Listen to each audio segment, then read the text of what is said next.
Maintenant, on va s'attarder sur la programmation de la première ligne et de la deuxième ligne dans notre programme. En fait, la première et la deuxième ligne vont être identiques à chacun de vos programmes. Alors, j'ai mon projet Mazzacam que j'ai créé tout à l'heure. Là, maintenant, j'ai plusieurs sections à remplir et je vais vous expliquer chacune des sections. Par rapport au projet, j'ai pris le projet tutoriel numéro 1. C'est ce que vous allez faire prochainement en termes de programmation de la forme de la pièce. Alors, pour commencer, je vais utiliser ce tutoriel-là pour vous expliquer le début du programme. En fait, on a plusieurs choses à paramétrer. On a le matériel, le diamètre brut extérieur. On n'a pas de trou préfet, alors on n'écrira rien. On a la longueur de la pièce. On a le RPM maximal, la surépaisseur à laisser en X et en Z et l'épaisseur du dressage qu'on va faire tout à l'heure. Pour Mazzacam, lorsque vous cliquez sur les différentes sections, vous avez des informations en bas à droite qui s'affichent pour un peu plus de clarté sur l'option. Ça vous dit ces informations-là pour chacune des sections. Si vous n'êtes pas sûr que vous voulez avoir plus de détails, vous avez toujours accès au PDF de la machine là, sur Classroom pour toute l'explication et les détails. Alors, je vais commencer.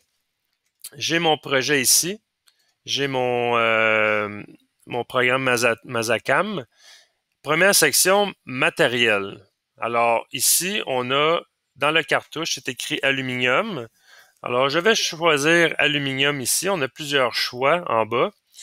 Mais comme je disais dans l'explication de la première ligne, là, dans une vidéo précédente, c'est que le matériel, si on décide de prendre l'aluminium ou du 1045 ou du 4130, c'est que le contrôleur, si on peut faire auto set, ça veut dire c'est un setting automatique sur les vitesses de coupe, les avances de l'outil, en conséquence de l'outil qu'on a et du matériel qu'on usine. Alors à ce moment-là, ça devient important de bien paramétrer le matériel si on veut utiliser l'option AutoSet. Sauf que dans notre cas, nous, on va y aller manuellement au complet. Alors, on va mettre aluminium, mais ça ne sera pas nécessaire. On n'utilisera pas l'option qui est cachée en arrière là, du matériel.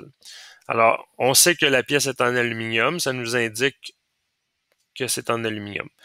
OD max, c'est le diamètre brut extérieur. Alors, 1 pouce et demi. On va écrire 1.5. En passant, ici, je peux écrire 1 pouce 500, mais ça va tomber automatiquement à un chiffre après le point. Si j'écris 1 pouce, je donne un exemple, 550, ça va tomber à 2 chiffres après le point. C'est parce que cette section-là accepte 2 chiffres maximum après le point. Alors, je vais écrire 1 pouce 500. Diamètre intérieur, on n'a pas de pré-trou de fait, alors j'écris rien. Je fais tout simplement Enter pour passer au suivant. La longueur de ma pièce, c'est 5 pouces. Alors, je vais écrire 5 pouces. Encore une fois, si j'écris 3 0 après le point, ça met un raccourci à 5 points, tout simplement. Le RPM maximal, on va mettre ça standard pour chacun de vos projets, c'est 3500 de vitesse maximale. Le fin X, on peut aller à 15 millièmes de surépaisseur sur les diamètres parce qu'on utilise une plaquette de 15 millièmes. Alors, on va écrire 15 millièmes. Et le fin Z, on ne faudrait pas aller plus que 3 millièmes en surépaisseur parce que sinon il y a de la vibration quand la plaquette vient chercher tout l'épaulement au complet puis qu'elle se retire. Il risque d'avoir de la vibration si on laisse plus que 3 millièmes. Alors 3 millièmes, c'est une bonne moyenne. Et en passant, ces deux sections-là peuvent accepter 4 chiffres après le point.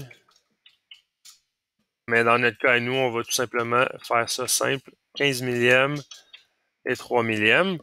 Le workface, c'est la surépaisseur en fait, c'est l'épaisseur qu'on va enlever lors du dressage. Encore une fois, on va mettre ça standard, on va mettre ça à 20 millièmes qu'on va enlever sur la face. Ça, c'est notre première ligne.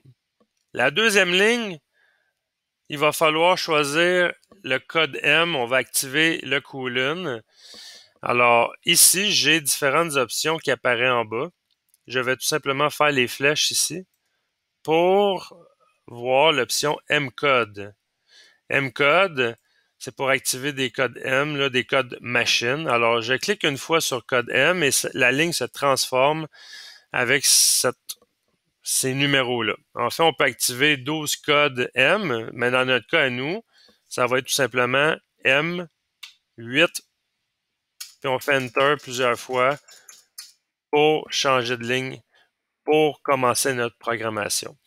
J'aurais pu écrire M8 au numéro 2 au numéro 3, mais là, je l'écris au numéro 1. Là, la logique, c'est comme ça. Alors, je sauvegarde mon programme et maintenant, je suis prêt à programmer mes cycles d'usinage.